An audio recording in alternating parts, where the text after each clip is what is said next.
이제 솔로몬 왕이 죽고 그 아들 르호보암이 왕이 되는데, 백성들이 그 대표들을 르호보암에게 보내서 그 부친이었던 솔로몬의 그 많은 역사, 성전을 짓고 왕궁을 짓고 하는 일들로 인하여 이제 지친 백성들에게 좀 편하고 쉼을 주는 정치를 요구합니다. 르호보암이 거절을 해서 결국 열 지파가 르호보암을 떠나 여로보암을 왕으로 삼아 이제 남북 왕조로 갈리게 되는 이스라엘의 역사의 현장을 보여주고 있습니다. 우리가 관심을 가지는 것은 이 남북 왕조의 분열이 솔로몬 때 이미 예언되었다는 사실입니다. 하나님께서 솔로몬이 그 이방 나라의 공주들을 데려다가 처첩을 삼고 그들로 인하여 우상을 섬기게 된 것을 인하여 솔로몬 사후에 나라가 나뉘어질 것을 아히야 선지자를 통하여 예언했습니다. 우리가 보자면 이미 르호보암의 결정 이전에 하나님이 그렇게 이스라엘의 운명을 작정하시고 예언하셨다면 르호보암의 결정이 무슨 가치를 가지는가 하는 대목이 오늘 우리가 이 성경에서 확인하고 싶은 내용인 것입니다. 성경이 하고 싶은 얘기는 하나님은 심사위원이 아니다, 그런 얘기입니다.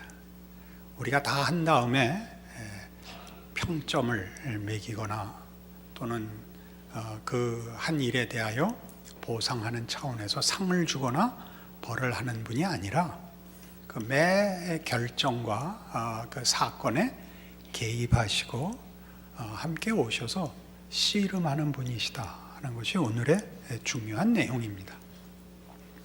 물론 순서상 우리가 이해하자면 하나님의 작정이 먼저 나오고 르호보암의 결정은 그 다음에 나오니까 어차피 하나님이 그 역사를 또는 개인적으로 보자면 운명을 정하시고 그대로 고집하신 게 아니냐, 그렇게 생각할 수 있습니다. 성경을 전체로 이해하면 전혀 그런 뜻이 없습니다. 하나님께서 역사의 주인이시라는 것과 또 개인의 모든 인생의 그 운명을 그의 은혜로우심과 자비하심 안에 붙잡고 있다는 것으로서는 하나님이 늘 운명의 주인입니다. 그러나 그 운명을, 그 과정을 어떻게 만들어 나가느냐 하는 일은 전적으로 우리의 손에 달렸다. 우리의 선택과 그 선택을 위하여 하나님이 오셔서 사건에, 개인에 개입하시고 붙잡고 씨름하신다, 이렇게 성경이 가르칩니다. 우리는 이 가르침이 성경 전반에 걸쳐서 어떻게 소개되고 있는지 확인할 필요가 있습니다. 창세기 28장으로 갑니다. 창세기 28장 10절. 야곱이 이제 형을 속이고 또 아버지를 속이고 장자의 명분을 빼앗고 축복도 대신 받은 후에 형의 진노를 사서 목숨을 구하기 위하여 외삼촌 집으로 피난 가는 과정에 베델에서 하나님을 만나는 장면입니다. 10절. 야곱이 브엘세바에서 떠나 하란으로 향하여 가더니 한 곳에 이르러는 해가 진지라. 거기서 유숙하려고 그곳에 한 돌을 가져다가 베개로 삼고 거기 누워 자더니 꿈에 본즉 사닥다리가 땅 위에 서 있는데 그 꼭대기가 하늘에 닿았고 또 본즉 하나님의 사자들이 그 위에서 오르락 내리락 하고 또 본즉 여호와께서 그 위에 서서 이르시되 나는 여호와니 너의 조부 아브라함의 하나님이요 이삭의 하나님이라. 네가 누워있는 땅을 내가 너와 네 자손에게 주리니 네 자손이 땅에 티끌같이 되어 네가 서쪽과 동쪽과 북쪽과 남쪽으로 퍼져 나갈지며 땅의 모든 족속이 너와 네 자손으로 말미암아 복을 받으리라. 내가 너와 함께 있어 네가 어디로 가든지 너를 지키며 너를 이끌어 이 땅으로 돌아오게 할지라. 내가 네게 허락한 것을 다 이루기까지 너를 떠나지 아니하리라 하신지라. 우리가 기독교 신앙을 하나님의 주권과 하나님의 전능하심 또 복주심이라는 차원에서 이해하는 것은 가장 기본적이고 당연하지만, 그래서 너무 우리는 우리의 믿음을 단순화시키고 공식화합니다. 이런 구절을 읽어도 결국 하나님이 야곱을 편드시고 결국 복 주셨다, 그렇게 결론을 내립니다. 거기에 잘못이 있는 것이 아니고 그 결론과 그 선언에는 굉장히 깊고 굉장히 많은 내용이 담겨져 있습니다. 야곱이 어디로 가든지 하나님이 그와 함께 하실 것이라, 그를 마침내 승리케 하고 약속하신 이 땅으로 돌아오게 할 것이라. 그럼 뭐 때문에 가게 놔두는가, 그렇게 물으셔야 됩니다. 그죠? 여기로 올 거고 복 주실 거고 하나님의 작정이라는 것이 강조되는 그 부분이 우리가 이해하는 식으로 너무 간단해지면 뭐 때문에 가는가, 그냥 지금 하시지. 그러나 그렇게 안 하시고 지금 이 약속으로부터 20년이 지나야 돌아옵니다. 잘 아시는 대로 야곱은 외삼촌 집에 가서 20년 동안 부인 넷으로고 얼마나 고생스러웠겠나. 우리는 하나 데리고 사는데도 어려운데 그리고 거부가 됩니다. 그죠? 그러나 그가 부자가 되어서 편안하지 못하고 외조카들과 어려워져서 결국은 그 땅에서 돌아올 수밖에 없는데, 돌아오니까 형이 20년을 여태껏 분을 사귀지 않고 복수의 칼날을 갈고 있었다는 걸 알게 됩니다. 이제 그런 어려운 시점까지 그 20년을 보내는데, 그 20년이 그냥 야곱이 외삼촌 집에 가서도 이렇게 부자가 됐고 모든 일에 형통하고 이렇게 됐다는 얘기가 아니라 하나님이 약속한 것을 야곱에게 이루기 위하여 그 20년 내내 개입하셨다. 모든 사건마다 묻고 씨름하셨다. 이게 성경이 하고 싶은 얘기입니다. 어떻게 그렇게 생각할 수 있느냐?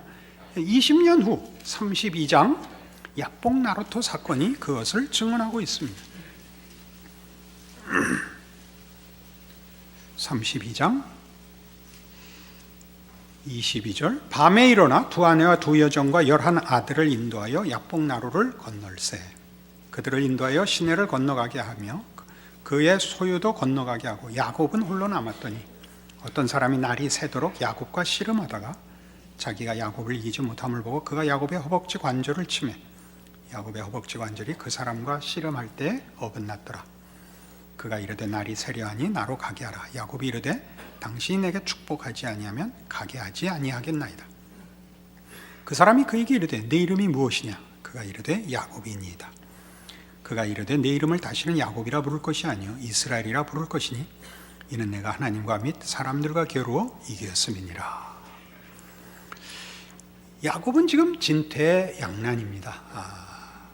뒤에는 도망올 수밖에 없었던 외삼촌 집이 있고 돌아가야 할 고향에는 형이 칼을 갈고 기다리고 있습니다. 무슨 해답이 없고 빠져나갈 길이 없습니다. 밤새워 고민하고 있습니다. 하나님이 찾아와 씨름을 거십니다. 야곱은 이 순간에도 하나님과 씨름하지 않습니다. 하나님이 씨름을 거십니다. 그리고 하나님이 이기지 못합니다. 그래서 뭐라고 하죠? 날이 세려하니 나로 가게 하라. 우리말이 아주 적당한 표현이 있죠. 날 샜다. 그게 무슨 말인지 아시죠? 그냥 내 시간 없어서 가겠다가 아니라 이제는 나 너 논다. 이젠 끝이라. 그런 의미가 강하게 담겼죠. 그러자 야곱이 어떻게 했다고요? 축복하지 아니하면 보내줄 수 없습니다.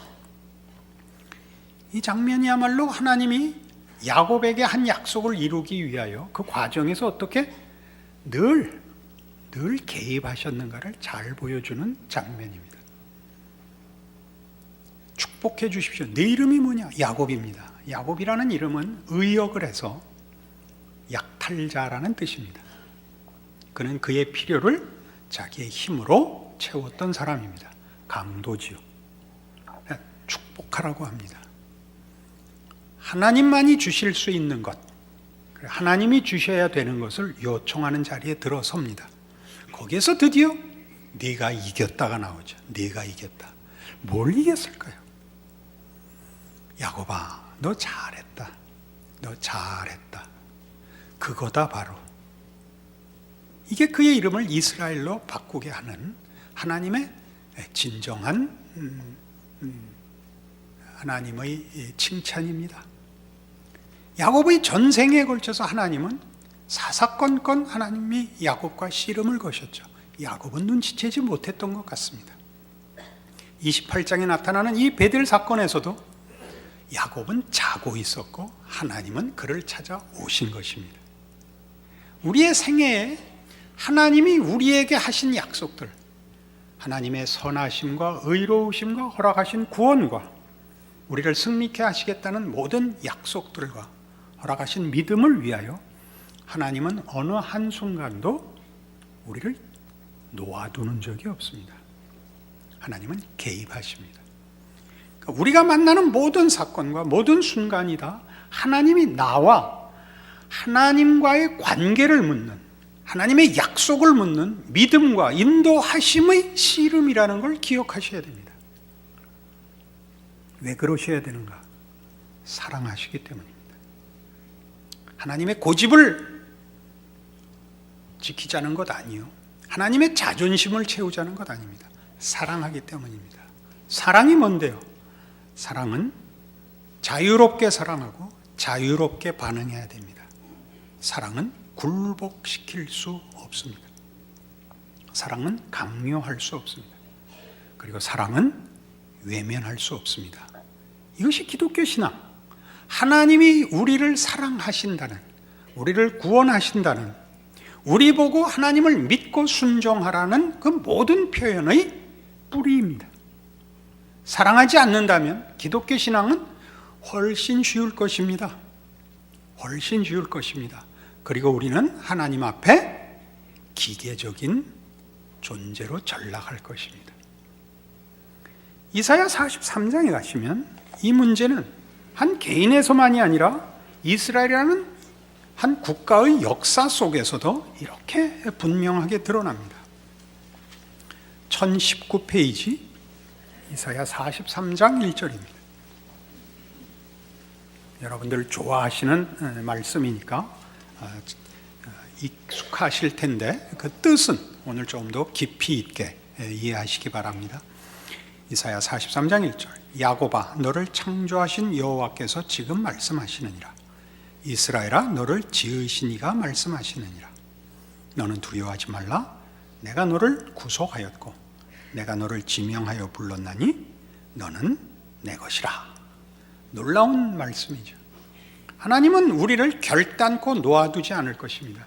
우리가 실패하거나 우리가 다른 장애물 혹은 대적들로 인하여 망하는 일을 결단코 허락지 않으실 것입니다. 하나님은 우리 편입니다. 그러나 이 말씀은 어떤 환경 속에서 주어지느냐 하면 바로 앞에 있는 42장 24절, 야곱이 탈취를 당하게 하신 자가 누구냐? 이스라엘을 약탈자들에게 넘기신 자가 누구냐? 여호와가 아니시냐? 우리가 그에게 범죄하였도다. 그들이 그의 길로 다니기를 원하지 아니하며 그의 교훈을 순종한지 아니하였도다. 그러므로 여호와께서 맹렬한 진노와 전쟁의 위력을 이스라엘에게 쏟아부으시매 그 사방에서 불타오르나 깨닫지 못하며 몸이 타나 마음에 두지 아니하는도다. 어떤 환경에서 야곱아 너는 내 것이다 라는 말이 나오느냐 하면 이스라엘을 바벨론에 던지는, 그 나라를 멸망케 하고 이방인의 손에 저들을 파시는 배경 속에서 야곱아 너는 내 백성이다, 내 것이다가 나오는 겁니다. 왜 그렇게 하셨다고요? 저들이 하나님을 순종하지 않았기 때문이라고 합니다. 하나님을 순종한다, 믿음을 지킨다 하는 것은 간단하게 규범적이거나 무슨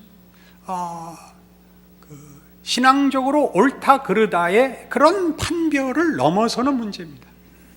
하나님은 이스라엘 백성들을 향하여 하나님이 이스라엘 백성들에게 목적하시고 원하시는 하나님 되심을 요청하시고 그런 하나님으로서 대접받지 못하는 것을 지금 못 참으시는 겁니다.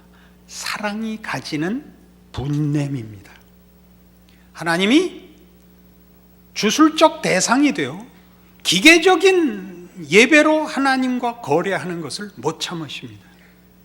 하나님만이 주실 수 있는 것을 외면하고 세상이 주는 것에 자신들의 마음과 정성을 쏟는 것을 못 참으십니다. 질투하시는 거죠. 그들을 바벨론에 팝니다. 25절에 되어 있죠. 그러므로 여호와께서 맹렬한 진노와 전쟁의 위력을 이스라엘에게 쏟아 부으셨다. 망하라고 그러는 거 아니다. 벌 받으라는 거 아니다. 그게 43장이죠. 야곱아, 너를 창조하신 여호와께서 지금 말씀하시느니라. 이스라엘아, 너를 지으신 이가 말씀하느니라. 너희를 죽이려고 그러는 거 아니다. 너희 미워하는 거 아니다. 너희 벌 받으라는 거 아니다. 너는 내 거다. 내가 왜 그러겠는가? 생각 좀 해봐라. 2절 보죠. 네가 물 가운데로 지날 때 내가 너와 함께 할 것이라. 강을 건널 때 물이 너를 침몰하지 못할 것이며 네가 불 가운데로 지날 때 타지도 아니할 것이요 불꽃이 너를 사르지도 못하리니 대저 나는 여호와 네 하나님이요 이스라엘의 거룩한 이요 네 구원자임이라. 무엇이 너희를 해하겠느냐? 너희에게 필요한 모든 것을 내가 줄 것이라. 내가 원하는 것은 너희의 진심이라. 너희가 복을 원하느냐? 승리를 원하느냐? 건강을 원하느냐? 당연히 준다. 그러나 문제는 진심이다. 난 너희를 사랑한다. 너희도 나 사랑해라. 이것이 기독교 신앙의 요구입니다. 기독교 신앙이 서 있는 이유입니다. 그 외에 다른 것으로는 하나님과 우리의 관계는 만족스럽지 못할 것입니다. 하나님이 참지 않으실 것입니다. 여러분이 승리와 형통과 건강을 위하여 하나님을 찾으면 하나님은 대답지 않을 것입니다. 여러분은 당황해하고 도대체 얼마나 더 갖다 바쳐야 관심을 가지시겠습니까? 따위로밖에 반응하지 못하기 때문에 여러분 스스로와 하나님을 모독한다는 것을 놓칩니다. 여러분이 연애할 때 상대방 보고 돈을 얼마나 주면 나랑 결혼할래? 그러면 귀싸대기 맞는 것 당연한 겁니다. 그건 사랑을 모독하는 것이요 인격을 모독하는 것입니다. 우리의 기독교 신앙에 있어서 가장 큰 맹점일 수 있습니다. 하나님은 우리의 소원을 들어주는 이가 아닙니다. 하나님의 소원을 우리에게 요구하고 계십니다.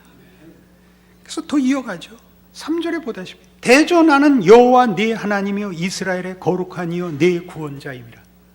내가 너를 위해서 못할 게 없다. 내가 애굽을 너의 속량물로 줄 수 있다. 구스와 스바를 너를 대신하여 주었다. 뭘 얼마나 더 원하느냐?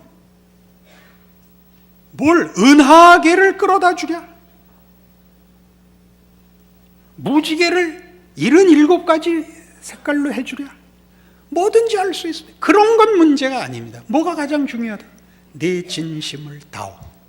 내가 너를 사랑한다는 것을 기억해다오. 이거죠. 네가 내 눈에 보배롭고 존귀하며 내가 너를 사랑하였은즉. 얼마나 중요한 선언인가 보십시오. 내가 네 대신 사람들을 내어주며 백성들이 내 생명을 대신하리니 두려워하지 말라. 내가 너와 함께하여 네 자손을 동쪽에서부터 오게 하며 서쪽에서부터 너를 모을 것이며 내가 북쪽에게 이르기를 내놓으라 남쪽에게 이르기를 가두어 두지 말라.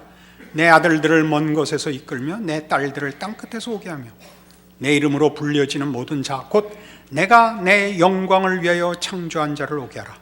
그를 내가 지었고 그를 내가 만들었느니라. 우리가 믿는 하나님은 이 하나님입니다. 이 하나님을 이해하지 못하면 여러분은 믿음을 이해하지 못하는 것이요, 여러분 생애가 하나님의 사랑 가운데 지나야 하는 생애라는 걸 놓치게 됩니다. 여러분은 계속 하나님께 불평만 하다가, 그리고 원한만 품고 생애를 보내게 됩니다. 이 약속들, 나는 네 편이다, 너를 위해서 못할 것이 없다, 왜냐하면 나는 너를 사랑하기 때문이다, 때문에 뭐가 나왔었다고요? 이스라엘을 바벨론에 넘길 수 있었다고요. 그리고 이제 8절 이하가 계속 그런 얘기로 나옵니다. 눈이 있어도 보지 못하고 귀가 있어도 듣지 못하는 백성을 이끌어내라. 이 못 알아먹는 이 백성들, 그러나 저들을 해방하라, 풀어주라. 바벨론에 팔았지만 바벨론에서 해방시킬 겁니다. 왜요? 죽이려고 넘긴 것 아니고 버리려고 넘긴 것 아닙니다. 고치려고, 하나님의 사랑을 깨우치고 진정한 사랑으로 훈련시키기 위해 바벨론에 넘긴 것입니다. 당연히 바벨론을 멸망시켜서 이스라엘을 구원하시죠. 열방은 모였으며 민족들이 회집하였는데 그들 중에 누가 이 일을 알려주며 이전 일들을 우리에게 들려주겠느냐? 그들이 그들의 증인을 세워서 자기들의 옳음을 나타내고 듣는 자들이 옳다고 말하게 하여 보라. 이 구절은 무슨 말이냐면요, 어느 나라 어느 민족이, 다시 말하면 이때 나라와 민족은 지금 같은 국가의 개념이 아니라 어느 왕권이, 그러니까 어느 주권이, 그러니까 어느 왕이, 또는 그 나라가 섬기는 어느 신이 한 나라를 이렇게 남의 나라에 넘겨주었다가 다시 꺼낼 수 있는 자가 있느냐? 이건 능력의 문제만이 아니라 그 진심으로 관계하기 위하여, 부귀영화의 관계에서가 아니라 진심과 사랑이라는 관계 때문에 이렇게 열심을 내고 별 어려움을, 감당할 수 없는 고통을 감내하는 신이 있단 말이냐? 있으면 나와봐라, 증언해보라. 그런 신이 있다고. 나밖에 없다. 나 여호와가 말하노라, 너희는 나의 증인, 나의 종으로 택함을 입었나니 이는 너희가 나를 알고 믿으며 내가 그인 줄 깨닫게 하려 함이라. 이스라엘이 무슨 증인이라고요? 하나님의 무슨 증인? 하나님을 믿으면 형통케 된다라는 증인이 아니라, 하나님은 우리를 사랑하신다, 사랑으로 답하지 않는 한 다른 건 기대할 수 없다. 나라가 강성하고 경제가 부흥하고 장수하며 여러 형통한 인생을 사는 것 다 문제 아니다. 하나님은 그 사랑하는 자의 진심을 확보하기 위해서라면 지옥이라도 보낼 수 있다. 그 일에 누가 증인이라고요? 이스라엘과 그들의 역사가 증인입니다. 그리고 여러분들의 생애가 증인입니다. 여러분들은 왜 여러분 신자된 인생에 감격과 만족이 없을까요? 이 하나님을 모르기 때문입니다. 하나님이 요구하는 것과 우리가 요구하는 것이 늘 다르죠. 우리가 하는 기도와 신앙상의 기대의 가장 기가 막힌 점은 이겁니다. 이번 마지막으로 구하오니 더 이상 하나님을 찾을 필요가 없도록 해 주시옵소서입니다. 그러니까 안 되죠. 난 그렇게는 못한다. 나는 네가 고달파서 아침 저녁으로 내 바짓가랭이를 붙잡기를 원한다. 성경이 하는 증언입니다. 11절 보세요. 나 곧 나는 여호와라. 나 외에 구원자가 없느니라. 내가 알려주었으며 구원하였으며 보였고 너희 중에 다른 신이 없었나니 그러므로 너희는 나의 증인이요 나는 하나님이니라. 여호와의 말씀이니라. 나만 구원자라는 게 무슨 뜻이죠? 그만 우리의 사랑의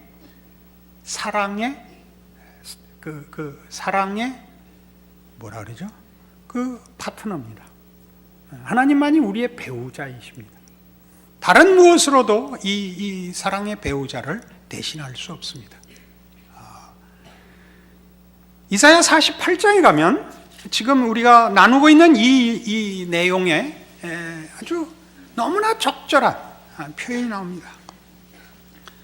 48장 10절. 보라, 내가 너를 연단하였으나 은처럼 하지 아니하고 너를 고난의 풀무불에서 택하였노라. 너를 은처럼 연단하지 않았다는 것은 불순물이 하나도 없이 도덕적 윤리적으로 정결하라고 너희를 단련한 거 아니다. 너희를 타 죽으라고 풀무불에 넣지 않았다. 내가 너희들에게 하려고 했던 것은 윤리 도덕을 뛰어넘는, 그리고 보상을 넘는, 그리고 이 생에서 형통한 것을 넘는 하나님의 사랑에 참여하라는 것이다. 나는 나를 위하여 일을 이룰 것이라. 어찌 내 이름을 욕되게 하리요 내 영광을 다른 자에게 주지 아니하리라. 하나님은 우리의 하나님이시라는 이 관계와 이 선언이 가지는 이 책임과 영광을 다른 것에 양도하시지 않을 것입니다. 부귀 영화에 양도하시지 않을 것입니다. 여러분의 형통과 승리와 명예에 양도하시지 않을 겁니다. 그러니까 여러분은 대강 믿을 생각일랑 관두셔야 합니다. 힘을 다하여 믿는다는 건 여러분 보고 땅끝까지 가라는 얘기 아닙니다. 부름을 받으면 물론 가야 됩니다. 여러분의 진심을 바치셔야 됩니다. 여러분의 생애를 바치셔야 됩니다. 하나님을 사랑하십시오. 어떻게 사랑하느냐고요? 하나님의 사랑을 받는 자가 가지는 넉넉함을 구하시고 세상의 시험과 오해와 경멸과 반대 속에서 하나님 한 분으로 만족하다는 것을 여러분 요구하셔서 누리십시오. 하나님 거기에는 꼭 대답하십니다. 고통이 면제되지는 않습니다. 그래서 이제 우리는 성경의 가장 놀라운 이 하나님의 이 사랑을 확인시키기 위한 끊임없는 하나님의 개입, 간섭, 씨름을 예수 그리스도에게서 가장 놀랍게 보는 겁니다. 우리 잘 아는 요한복음 3장 16절입니다. 다 외우시지만 조금 찾아보기로 합시다.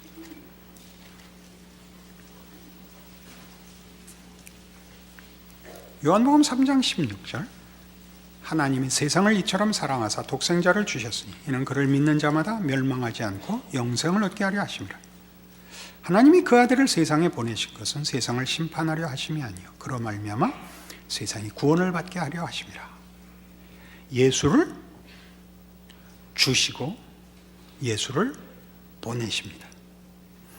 하나님은 우리를 부르시는 것이 아니라 우리 있는 자리에 찾아오시고 우리를 붙잡아 놓지 않기로 작정하사 우리의 방황, 반항, 모욕, 무지, 게으름에 우리를 놓아두지 않습니다. 붙잡고 같이 뒹구셔서 우리의 모든 실패와 어리석음에도 불구하고 죽음이 예수 안에서 하나님의 사랑과 우리를 갈라놓지 못하게 묶어버리셨습니다. 그것이 예수님의 성육신이요 십자가의 승리입니다. 하나님은 찾아와 우리를 붙잡아 부둥켜 안으시고 놓지 않으시는 하나님입니다. 예수를 믿는다는 기독교 신자의 모든 신앙 고백은 바로 이 사랑을 얘기하는 것입니다.